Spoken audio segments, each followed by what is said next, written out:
So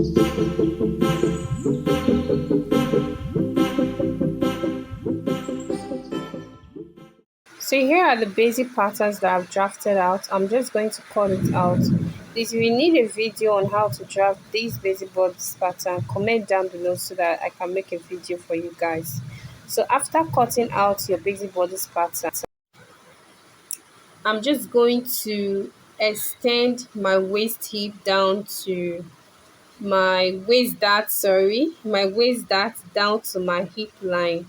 So the hip I'm working with is 40. Quarter of 40 is 10 inches. So I'm just going to remove 1 inch from the hip. You know, to open a dart you have to close a dart, right? So I'll be opening my bust dart to close the waist dart. So to make my waist dart to be easier for me to close, that is why I'm extending my waist measurement, that's my waist dart, down to my hip line. Now the hip is 40. That 40 is my actual hip measurement, and you know this top is not getting to the hip part, right? So removing 1 inch from that hip is not going to cause any harm to the top. So I'm just going to get my masking tape to tape it down and cut the bust dart out completely. So here I have cut out my bust dart. I'm just going to slash through the bust dart.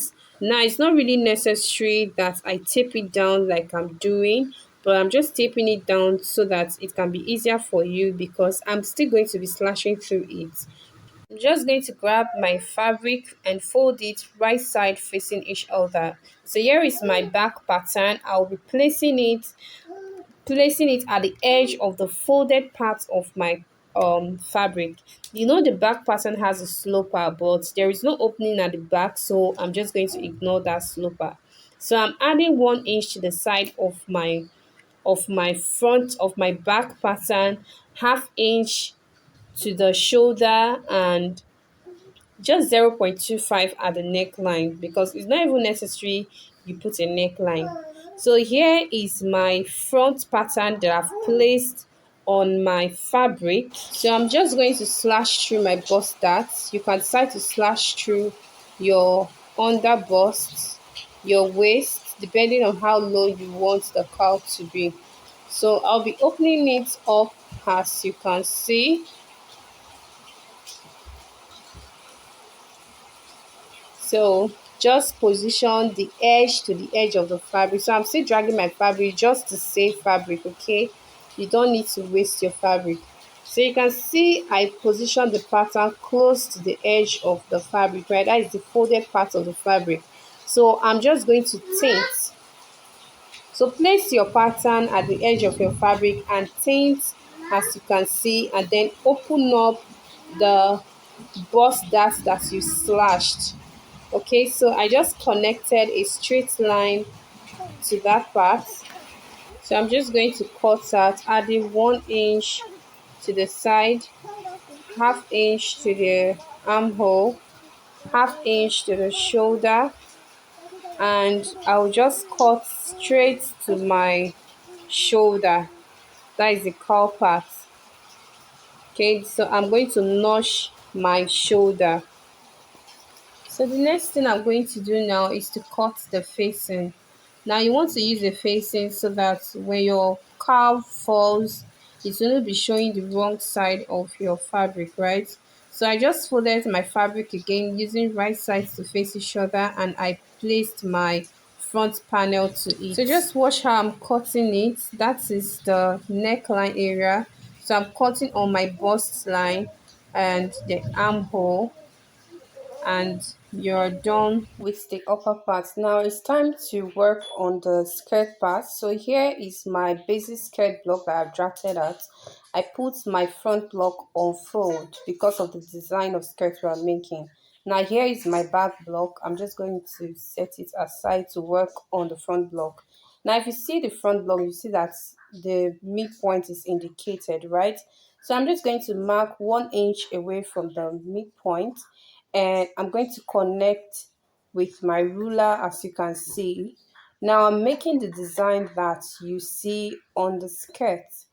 Okay, so you can decide to make it to be at the right or at the wrong side, and it can be higher or it can be lower, like I mean the opening.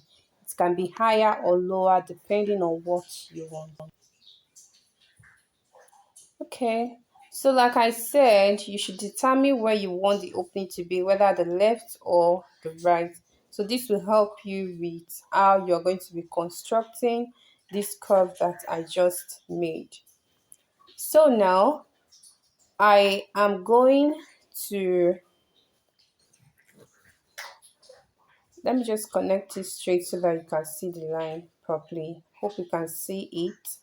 So I'm going to be connecting, the slash is not up to the edge of the skirt. If you look at the skirt very well, you see that there is a joining at that part, right?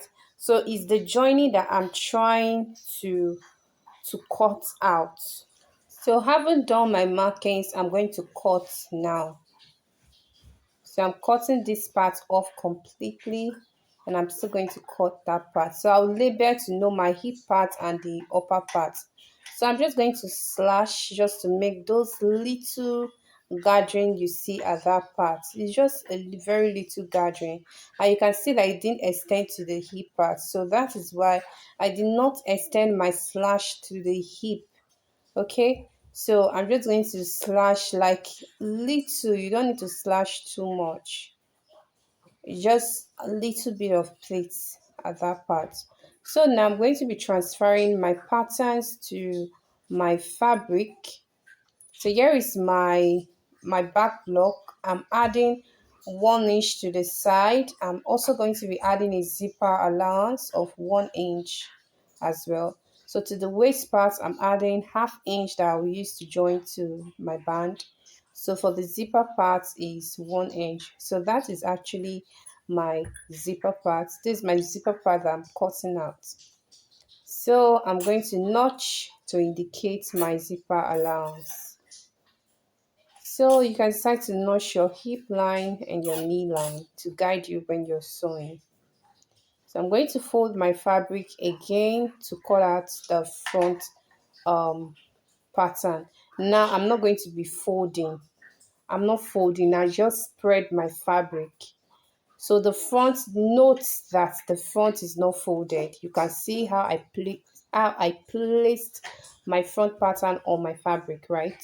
So I'm going to be doing a little bit of slash. I'm just adjusting my camera so that you can see what I'm doing very well.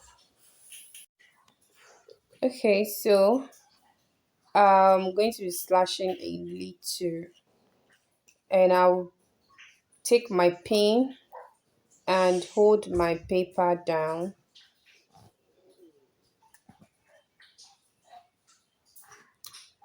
Okay, so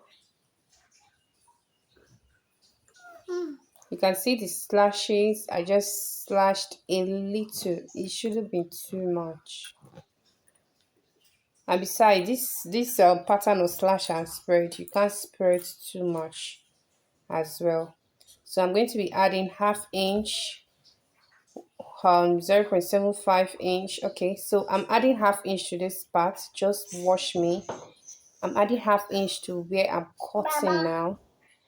0.75 of an inch to this part I'm cutting now. ½ inch to the waist. You can see 1 inch to the side. 1 inch to the side. Okay, and voila, you're done. So this is simply how to cut it. The next, I'm just going to use that part to cut this other smaller part that I cut out. Remember that other part I cut out from the sketch, right? So that is what I'm going to be cutting with that small piece, so that I don't waste my fabric. So remember, you should know the hip side, you should know the part going to the up. So I indicated with an arrow. So I'm just going to hold it in place with my pin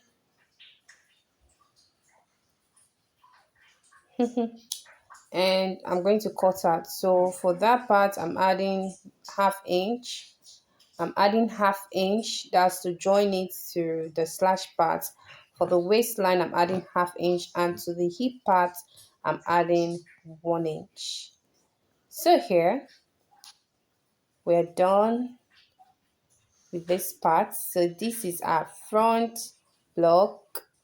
This is our back block. So you can decide to mark your hip, like I said, notch your hip for both the front and the back so that I can guide you when you're sewing. Then I'm just going to get this is the upper part, the top part. You can actually make this as a gown or as a skirt and blouse. I'm making mine as a skirt and blouse so I can use the top to wear something else. So here is the facing. This is the front. You can see the core part. It's not as deep as the one in the picture though, because I want to be able to wear it out to my Christian meetings.